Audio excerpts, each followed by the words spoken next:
Hi, I'm Matt. Hey, I'm Bianca. And we are from Club Sapphire, and it is a beautiful Sunday evening. Thank you. Yeah, it's a Sunday evening that we're here. We're getting ready for one of the Sunday parties. They're kind of awesome. If you haven't been here yet, because they're kind of laid back, so we've got kind of the laid back atmosphere, the laid back clothing a little bit more. I mean, still sexy, still got some cleavage going on, which is very important. To you. To many people. To many people. And but it's definitely a more laid back evening, where you can real casual, have conversations with people and not have just a big wild party going on. But the playrooms are still open and you can still do all those cool things. So it's kind of nice that Sundays exist now. So if you haven't been here, you saw the time that we were here on BDSM Sundays. That's every other Sunday. That's every other Sunday, but the opposite one is just kind of a laid-back Sunday evening. It's definitely worth it. When football season comes, they're going to actually have the games on, as far as I heard, and all that. So that'll be kind of cool too. So yeah, definitely come out on Sundays and just hang out. Yeah, all that kind of stuff. So we wanted to talk today about something that comes up often, especially with new couples, but honestly comes up with couples that have been doing this for 20 years. Jealousy. Jealousy is a very real thing in the lifestyle, and it's something that every couple deals with. I'm trying to think. Well, when we first started. I know when we first started the lifestyle, which was 7 some odd years ago, and we first started playing with other couples, I remember jealousy as something like, oh my God, am I going to be jealous? Because I had never seen you with another guy. I didn't know if the other guy was going to be better than me, if he was going to be more attractive than me, if he was going to get you to do things that I could never get you to do, from an orgasm standpoint or whatever, or is it just going to make me sad to see you with someone else? And you're saying you had these thoughts before we even did anything? I think everyone does. Whether there's reason for it or not, you still always are going to have those in the back of your head. But the trick is to what you do with that. Everyone gets jealous, but you have to look at the why are you jealous, and then how you respond to that, to those feelings, which is the most important thing. It didn't take long before I saw the other part of that, which is.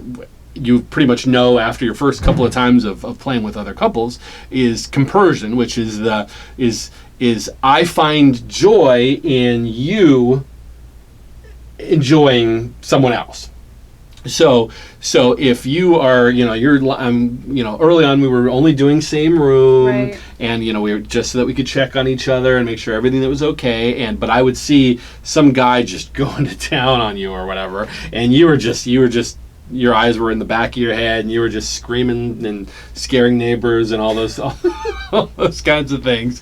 Where I'm like, I would just, and I still do, just have a big smile on my face, which is I love to see the enjoyment that you get when you are having an amazing orgasm from someone else, guy, girl, whatever it might be. That's a very positive thing to me. And I mean, you've often said the same thing, on the opposite side there, where you see, you just see the enjoyment that I'm getting, and that makes you happy. But jealousy is still something that things will happen, whether it's you meet someone who is those things. If I met if there was a guy that we hit it off, or we hit it off with a couple, but the guy for whatever reason I feel is just better, whatever that might mean. I know we've talked about better being not a good word, but just something that would make me feel like not good enough, or that you are going to run off with him into the sunset, or whatever it might be, are the things that are difficult but need to be communicated. And one of the things that we, of course, we talk about more than anything else is communication with your spouse, before, during, if you can, and afterward, especially afterward, because that's the time where you really reconnect. Because one thing that I definitely think is very important for new people in lifestyle to understand is, she might be off enjoying this other guy or girl or group or whatever it might be, and just she's in ecstasy, she's in heaven, but she's going home with you. And that is the most important thing to have that in your mind, is the fact is, this is, we used to describe this as, it's a hobby. Right. So we used to describe this as, it's like playing tennis, but you like the balls more.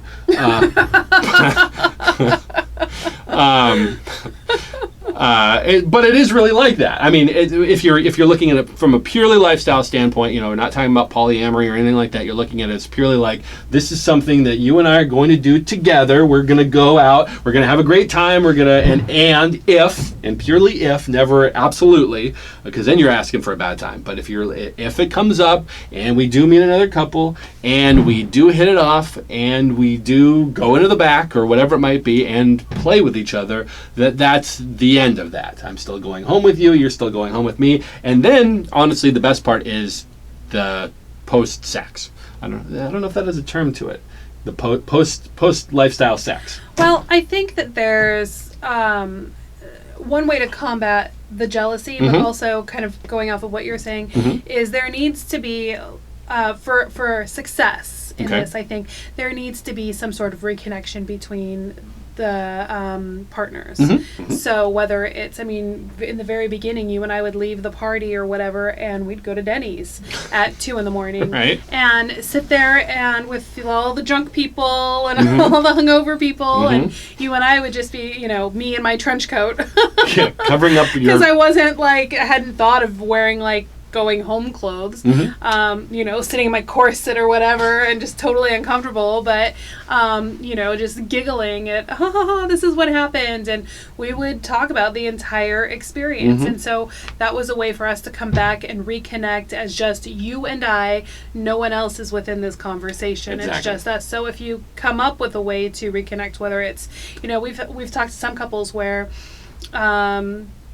that they only, the husband only comes with her, so he'll have so much fun and have a good time, but he saves that part for her, which is that their way of coming back and reconnecting and doing what works for them. That's a very common thing where the couple will start together and they will end together at the end of the night, and that definitely is something that we talk to a lot of couples that they feel that is something that makes them feel much better about any negativity that actually could have happened, or jealousy issues or whatever it might be, that they reconnect. But honestly, that's when the sex also gets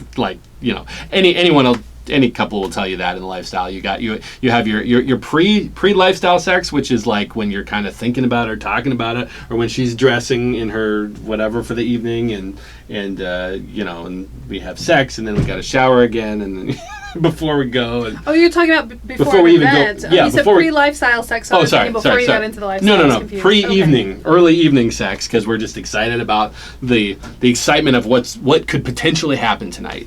Is hot, and seeing each other in our sexy outfits is always is a turn on that way too. But then after it's all over, then you, especially when you're new in the lifestyle, but of course not necessarily, the sex afterward is just is good because you have reconnected, and honestly you have, at least from a guy's perspective, I have so much jerk off material after a night of lifestyle stuff that it's there was 3 girls on my dick. So wait, you're thinking of those 3 girls while you're fucking me? No, it's just the sheer. You heard that, right? No, honey. It's the sheer joy of just almost like that. I can't believe that happened. Which I think a lot of people new in the lifestyle get that concept of your life could literally be like a porn movie. I remember a conversation a few years ago that I had with someone where he's they'd been in the lifestyle for a little while, and he's last night I had my first double blowjob. I had a woman here and a woman here, and they were both giving me a blowjob at the same time. It was amazing. And I said, oh, those are phenomenal, but what's even better than a double blowjob? And he's like, what? And I said, a triple blowjob. He's like, oh my God, that's next week. So it's like, they gave him another goal to get there. Where it's just like, yeah. So it's like, your life can be like a porno. And it's wonderful. I mean, those are the things that just make the lifestyle so amazing. If you can, have this mindset of jealousy, really, everyone has it, but you just have to deal with why you have it. And if you can figure out why you have it and you can communicate that with your partner, then you can wrangle it. Right. I'm not necessarily saying it goes away, because it may or may not, but it's really just how you handle it and finding ways to manage it and make it manageable. Exactly. And realize that, it's perfectly okay to be jealous. It's perfectly okay to be like, you're mine, but for the next hour and a half, you're not necessarily mine. But after that, But there are other ways to combat that and reconnect as well. And in that, maybe some couples we know, they dress normal, vanilla, and they go have a nice dinner before they come to the club. So they're connecting there. They're creating this one-on-one time before they go have fun at the club. And whether they meet someone or not at the club, that doesn't even matter. But when you're here, you're not necessarily together. You're on the prowl. I mean, most people are. You're it's not like a date when you're here with your spouse, Okay. Unless you specifically go out of your way to make it that way, but you're still socializing. It's not one-on-one time. Whereas if you take that and you say, this is really important to us. This is important to me that we have this one-on-one time before we go out. We can connect and make sure we're strong. Then we go have fun at the club and do whatever. And you maybe feel more comfortable with your spouse talking to another woman because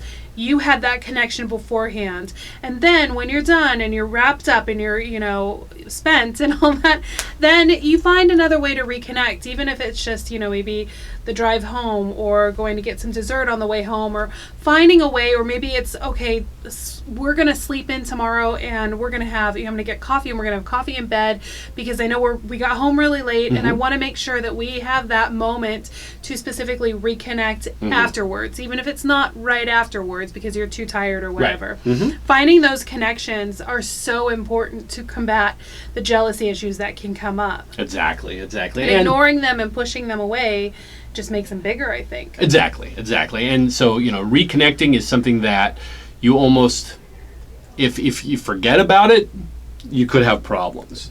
And so if you mentally have that connection, or that you mentally have that in your head of, this is the plan, and you kind of just have that, okay, and like you had said, tomorrow we're going to do this, or next we did this Saturday, next Saturday we're going to go out and we're going to have just the two of us go out to a big fancy dinner or whatever it might be, to make sure that you're doing all of the things that are important to stay happy, completely well-rounded that way as a relationship. Because the lifestyle is a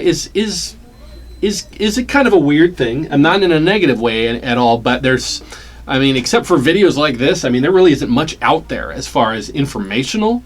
So, and I think it can be overwhelming, the lifestyle, very overwhelming to just one specific person or the couple in general. And it could be overwhelming to the couple in different ways. Right. And I think also when you're new at it, you're kind of like, a dog in heat. Like, holy shit, look at all these tits, like, and it can be where you forget about the core relationship because you're wanting to go out every single week and every single night and doing, like, we're going to every single party, we're going to every single thing, we're going to go on every single lifestyle vacation, and then you get to this point where you're like, well, what about us? And that's when the jealousy can kind of creep in, I think.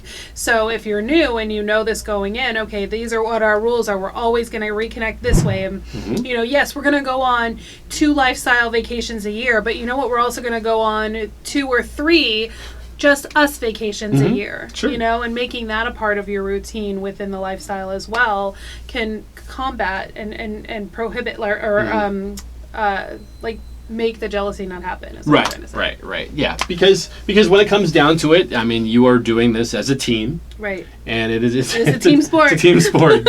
Go team. I do like her cheerleader outfit. So yeah, no, that's I have a few. Yes, you do. Big fan. Yes. Big fan. So, you know, those are just the kind of things that you just want to have in your mind at all times. These are things that can kind of creep up. There are, you know, some negative things that can happen from these perspectives, but more important than anything is that you do communicate, hey, I'm feeling this way. Can you help me try to figure out why I'm feeling this way? Yeah. And how do we get past that? If that's obviously we want to get past issues. Yes. So, you know, how do we get past that? And honestly, when you communicate when we have issues, every couple has issues, but when we have issues and we're talking about it, that's how we go through those solutions. We'll have conversations that last for hours, trying to get to the bottom of, you know, why do I feel this way? Why do you feel this way? And how do we move past this so that everybody's happy? Right. And it works. It works. And communication is so important. And you hear us say that all the time, but especially when you're feeling something like this coming up, don't just assume that your partner is going to just get your body language or know what's going on in your head. You cannot do that. You have to openly tell your partner what is going on, that you're having these feelings, because you don't want them to just build up and make it worse. And then every event that you go to, you're feeling worse and worse and worse because you didn't have that conversation. Exactly. So yeah, definitely communicate with your spouse and you're going to have a good time. And with that, make sure that you do go to... Whether you're going to tell me something big. Yeah. By the way, so go to Club Sapphire's Facebook page and join their secret group. It's definitely worth it to do that. You can connect with people beforehand. You can see what events are coming up. There's just so many local people that you want to connect with beforehand. It's definitely worth it to do. And of course, if you met somebody last night and you forgot their names or whatever it might be, well, technically the rule is you don't need to remember someone's name until you've had sex with them twice. I thought it was 3 times. Was it 3 times? Okay, well, whatever. I try to be nice instead of second time. If you've only had sex once and you forgot their names, then go to the Facebook group and then see if you can find them that way and be like, oh, that was their names. Right. Yeah, exactly. Don't do that. Okay, maybe a little. And go to www.clubsapphire.net. See all the events that are coming up. There's always a cool costume party on Saturdays. Lots of fun to be had. Yes, and if you've never been to Sapphire before, or if you're new to the lifestyle, make sure that you can come any night. There's tours that happen every night of the week. But they do also have a 101 class once a month, which is really, really nice if you are brand spanking new to all this. Nice thing about that too is you're meeting a bunch of other people who are brand spanking new. So make sure you guys some all good have conversation. that in common as you're walking in the front door. So yes, perfect. Instant friends. Exactly. Anything else you want to say? No. You All always right. ask me that. You never have anything. You never have anything else to say. That's I all never right. do. Well, thank you so much One for of these watching. days I'm gonna have something amazing to say. And I'm just gonna be blown away. I by know it. you will. You keep working on that. All right. Thank you so much for watching. We'll see you next time. Bye.